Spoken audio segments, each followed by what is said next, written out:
Celeb Savant is a career retrospective type interview focusing on singers, actors, and industry experts.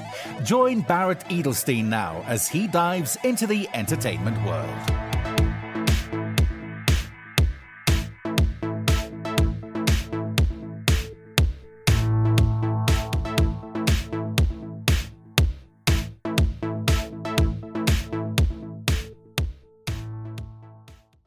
Greek metal singer and songwriter Andry first appeared on the scene in 2013 when she founded her band The Harps. But it was in 2017 when she took Greece by storm after winning a blind audition on The Voice, covering a spectacular version of Deep Purple's Burn. The video garnered more than 1 million views on YouTube. After finishing as the runner-up at The Voice of Greece, Andry released the album Love Strikes Doves with The Harps, and was featured as guest vocalist on several albums, including the Vivaldi Project and prog metal act Pyramid, where she duetted with Tim Ripper Owens on the smash song Stigma. By 2022, Andry decided to take fate in her own hands and wrote and recorded her first solo album, Skies. Mixed by sound wizard Jay Ruston, the album features contributions from Billy Sheehan, Mike Lipond, Russell Gilbrook, and Stephen Platt. Up next on Celeb Savant, we've got Andry. Where in the world are you and how are you doing? I'm doing fine. I just woke up, got my coffee. I'm Greek, so I live in Athens, Greece. But our meeting point with the band is the Netherlands. So, we have the Netherlands as our base. Let's rewind. From what age, whether you were a child or teenager, did you think, cool, I want to be creating music, I want to be in this world? And how did that journey progress? All right, this is kind of a crazy story. I'm not bored to say it again. I will. It goes like this. I'm like 4 years old. I remember at my grandma's house, and on TV, there is this kids series called The Power Rangers. Yeah. So the moment that I hear this metal riff, where it goes from E to F, like, I'm like, this is what I want to do in my life. That was it, like there was no other way that I said, I want to be a singer, I want to be a guitar player. And then I was watching, like, during the series, that one of the Power Rangers was playing guitar and singing, and she was cute and nice and beautiful. And I'm like, this is like the powerful woman I want to become. And weird thing is that now me and Ron Wasserman that wrote the songs, we are writing songs now together. Oh, wow. How did those next steps happen from seeing it on television to actually becoming it? I remember I wanted to learn music. If I was going to do something, I wanted to do good. So I was singing by myself at home for years. I knew that I had some talent. And I asked my parents if I could go and learn guitar, electric guitar. Still, in those days, it was a little bit of a taboo. But, I didn't care. I was always that kind of person that doesn't give a fuck. So I started learning the guitar, playing my riffs. It was so fucking difficult because, I learned also the Berklee music, because they have been teaching us actually notes and the books from Berklee College, which is freaking difficult. I still hate it to that day. And then I asked my guitar teacher, I said, hey, I want to come to one of your rehearsals. I want to join a band. And he's like, what? How? I said, I'm a singer. And he said, what? No, you're not. And I said, it's because you don't know me, Yeah. And then he invited me in one of the rehearsals. I sang Janis Joplin, and I got hired immediately. 16. So I was 16, and those guys were like, well known in the business back then, classic rock, playing one of the best classic rock bands in my country. So I started working, basically, not just, okay, let's just form a school band or whatever. It was straight to the point, like, let's just go there, go on stage, get paid, go home. And that was my life. And that's my life still. Tell us your band now. How did you meet them and how did it come to formation? All right. I have changed more than 100 members to start with. Okay. I mean, that's when you have to, when you deal with, not to insult anyone, men in the industry. No, Yeah. Yeah, I mean, I had a very specific thing what I wanted to do. I had this very specific goal, and for a man to follow a woman, it's still a taboo, you know. Oh, my word. And Yeah. you know, I might have like the best, craziest idea or the nice song. I know the melody, I know the orchestration, I know the riffs, etc. Not every person can welcome this into their lives. But right now, I have found my top four players, and we're like, I think we're like a family now. I think we're very connected and they're very loving creatures, very talented guys. My drummer, his name is Hans. He's Dutch, and he's also the drummer for a band called Praying Mantis. You know, like now we are having our own path with Hans in the music business and in life. My bass player his name is Marco. He's Croatian, and we're getting along also really well. My keyboard player, his name is Fab. He's from Brazil but lives in Portugal. Oh, wow. Yeah. And he used to play for Ole John Roth, and he's a great musical mind. And my guitar player, he's actually from New York, and he's the youngest I've ever played with in my life. He's 20 years old. Okay. I don't know why, but I was trying to find a new guitar player for the band, and I said I want someone to bring the energy, to bring the musicality, to have great performance, great body, great. And Mickey has all of it, you know. Yeah. Like all the reviews talk about Mickey, like, oh, this child, you know. And I'm like, yeah, this child. And he's awesome. I think that the more that he follows and plays with professionals in their league like us, because we're a bit older, I think he's going to be one of the greatest guitar players in the world. Wow, that's fantastic. It's interesting that these days, when a woman is a leader and a woman is strong in her ideas and determined, she's still labeled as something negative. But when it's a man, they labeled as strong and whatever nonsense. I wish I get rid of all that nonsense already. It is all that just nonsense. Yes, it is. I thank you for that, because I need that type of support. Because yeah, normally the bands that have women in the front, they're like not exactly puppets, but you know what I mean. They just go there and just go there and sing. They don't do anything else. They're not involved in the business, the finances, the management, the songs, the orchestration, any ideas, whatever. Normally, because I have joined that type of bands where I was the front woman, and they say, oh, this is the song, you write a few melodies and then we can adjust them. And I'm like, you're gonna do what? And I'm like, do you know who you're talking to, bitch? I mean, I'm serious. When it comes to that point where someone tells me what to do, oh my God, I can be like, I can be the sweetest person on earth, but I can be the worst bitch of all. So when you're creating a song from 0 to 3 to 4 minutes, however long that song is, what motivates it? What invigorates it? Is it easy every time? Do you write it yourself? Do you collaborate with others? Let's unpack your creative brain. All right, here's the thing. Sometimes I write alone because I want my quiet tea and I don't want anyone to just interfere with my thoughts or whatever. But I have found some people in my life that I love very much and they love me very much. I want to say, you know what? Can you just stay there and don't talk, and I can just monologue? You know, it's more of like, you know, I can monologue and then I get creative because I start having this imagination of how this goes, of how this, you know, how the song goes. And then my friends will look at me like, yeah. And then I said, can we get it now into action? And then just because my friend plays guitar or another friend of mine plays keyboards, they start helping me with it. And I said, do this, do that, because I can't think and play at the same time and sing at the same time. I can't do that. So sometimes I need someone to have right by my side, to just me telling the story, the whole thing, how it's going to go. And then they just start playing some chords and then I get it from there. I love me a CD. I still budget for my CDs every month. For me, it's a thank you to you guys for all the hard work you do in your creation process.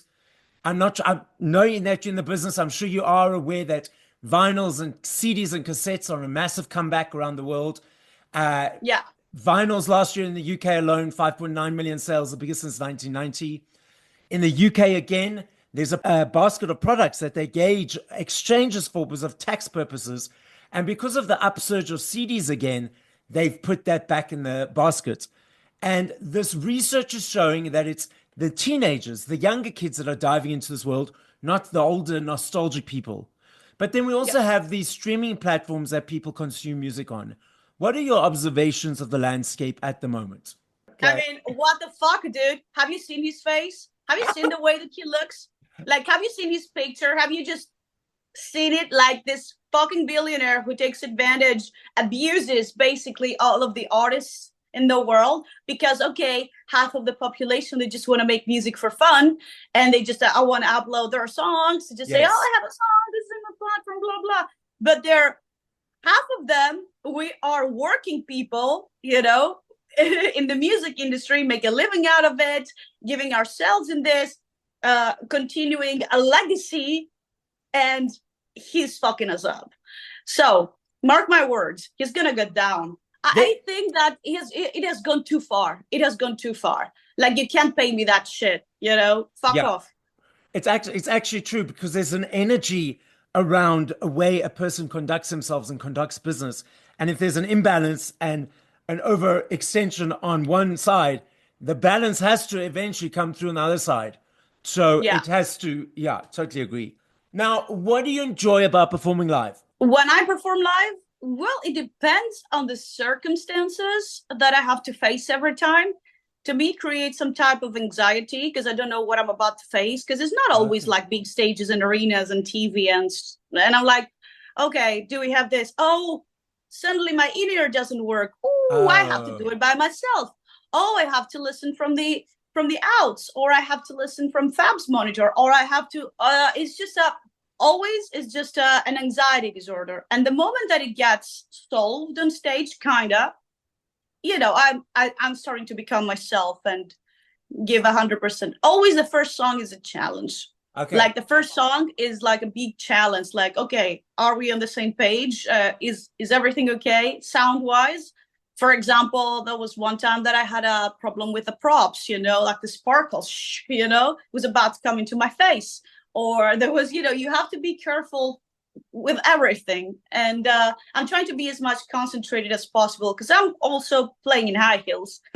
Yes. And also the thing is that what the audience don't realize is there are a lot of moving parts. It's like a 5,000 piece puzzle. And a lot of the pieces have to be put into place, or most of the pieces have to be put into place before they actually arrive. There's just that thing of putting it out there that something or everything will be right every time. But if it's not, it's just having to go with the flow of what happens, actually. Exactly. Well, sometimes it's a big success. Well, it's never a failure. So that's good. I mean, no matter how difficult the circumstances are, the show is never going to be bad, you know? Yeah. And also the thing is that, you know, there might be things that are going on behind the scenes that the audience don't know. So sometimes it's just about putting that aside and like just putting your best high heel forward and just going for it. Yeah, see, I don't have someone to dress me up still. I do it myself, you know? I've had it like once or twice on TV because they had the dressmakers and stuff. And that was amazing, you know? You have your hair dresser, you have your makeup artist, you have the people that dress you up, and then you're ready to go. This is the easiest thing to do because say, okay, there's this other band, you have like 15 minutes to go. Oh, I'm just putting my makeup, or it's a bit dark in this backstage, or I can't see, I can hear, and then you go like and I think it's a problem, a real big problem from the venues. I think that most of them, they all should be renovated. Okay. In like, you know, just fix your backstage, fix your monitors, make the people that come here from all over the world to play at your club, at your venue, to feel comfortable and like humans, you know? Yes, absolutely.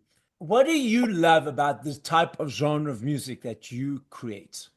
I like the integrity. I am that type of person. I'm not fake. maybe I turn out to be at some point in my life because circumstances forced me to. The thing is that the real me is just very, very real and truthful. So I like this rawness that comes out, like it's the soul speaking. This is why I like it so much. And I'm not talking about the new metal shit or the, you know, whatever, grunge, death, this. I'm talking about music. Music that has been done by Sabbath, Dio, Deep Purple, all of those great musicians. You know, I admire the high level artistry. I just hope that nowadays people can recognize it again, because, as you said, the new generation doesn't have a clue. You know, without offense, the genre of music that you are in has often been very male dominated. Do you still find in this day and age that you get resistance being a female in this world? Yes, of course. And it matters a lot that I don't dress up as a dude. I mean, if I was dressing up as a dude and start screaming, I would have trying to emulate the male, but I'm not. I'm the type of person that I will go with my high heels, put my makeup on and this, and act feminine. And they don't like it, because the first thing that a guy thinks when they see you is tits. So yeah. Sorry, I don't mean to be laughed, but it's just, it's true. Yeah, look, as I said, I like being truthful, and I'm being sometimes, people like to slander my name a lot because I'm truthful, and they don't like women to speak. And there are a lot of musicians that they have a name. There are a lot of managers and labels, and that they're extremely misogynist. I can guarantee you that. I'm not going to tell their names. They're pretty famous. I'm not going to say it, but they are, you know, their level of misogynism is like huge. And they say, okay, I have the power, I have the name, I can destroy her. Why do you want to destroy me? It's because you're fucking jealous. There's no other way that you want to destroy me, because I am starting out, I am having my own career, I'm having my own life, and you want to be an intruder. You want to intrude to my life. So I deal with that kind of things in a different way, sometimes political, sometimes raw. But I'm trying to play the game as much as I can and put them into place. Don't forget, the Mistress of the Night is back. My whole performance has a meaning. I take the whip and I'm wearing my horns. So whoever speaks again bad about me for no reason, they can be whipped, you know. I love this game. I know if I had to ask you this question in 5 minutes, 5 years, I know your answer will be different every time, and I understand that and I recognize that. I'm not saying favorite, I'm saying top of mind. If you had to push play to 5 songs by other artists, or if you can't think of specific songs, just 5 artists that you push play to once we finish this conversation, who would those artists be? And if you can think of the songs, what would those songs be? That's tough, because I don't listen to metal and rock only. I listen to Latin and R&B, and I've written songs. I've written pop songs, reggaeton, soul, funk. You know, I play music. That's what I like. Every type of music has their own high level of artistry, as I said, and they're very catchy, very nice songs. How to write a hit, always. So maybe if I want to go to the gym, I would put something upbeat and dance. It's more of instead of type of arts, it's different genres. So you would tap into all the different genres. I like that. Yeah, maybe I go on my favorite list and I see this and I'm like, oh, this has a good bass, even though it's, for example, I don't know, The Weeknd, or something that doesn't even, you know, or Christina Aguilera or Megadeth, or something a song that I like the production, I like the way it's been put out, the way that it's performed. So I just listen to it. Now, what's coming up next? What's happening for the next few months? All right, we don't know. Okay. We have a clue, but we don't really know.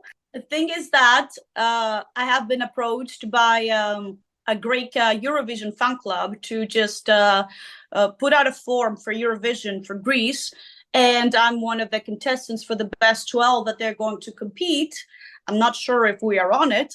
Yeah, so we have to be prepared. I send out a song with Ron, my friend Ron. And yeah, it's a rock ballad. It's something that Ron hasn't really done publicly, meaning that it's not SpongeBob SquarePants or, you know, it's like it's a very emotional, fairy tale-ish ballad. Yes.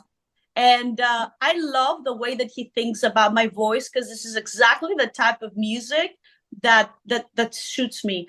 I knew that since the moment I wrote Love Circle, my first ballad, and then My Love, and then Olive Tree, all of those ballads have something in common. That rhythm, that waltz. And I love that song very much, and I hope that they like it and we can finally perform it for the Eurovision. Actually, yes. I have like the true support from all of my friends, like Ross Friedman texting me, Billy Sheehan texting me, everybody's texting me, and I'm like, guys, keep on putting that out. Let's just go, you know. Put it out then and step into it. I like that. Yeah, I mean, Eurovision is just a big party. It's not live music. I think it's I think even though the instruments are real recorded, I'm not sure if it's real played on TV. Oh, but okay. Yeah, they have some regulations that we need to, you know, dig in more. Yeah, but those are the plans for now. Some festivals that are coming in, because we have been invited since the previous tour with David Ellefson in the UK. So it's exciting. Yeah, I'd love to come back. We look forward to seeing all what's happening in the future, and let's say on Eurovision, winning it, holding the cup. If they choose us, that would be awesome, because we do something different, you know. Yes. Normally they send out like this dance music, Greek lyrics, things that, you know, if they want to make a difference this time. So that would be nice. So Andry, the podcast is listened to throughout the world. As a final message, what would you like to say? Don't let your guard down. Don't let your nice plexiglass that you have created around you to be intruded or stepped into. You need to protect your soul. Dio has said it also. Protect your soul, right? Yes. Protect your soul. Thank you for listening to this episode of Celeb Savant. Please follow Barrett on TikTok, Instagram, YouTube, and Facebook at Celeb Savant. That's CelebSavant.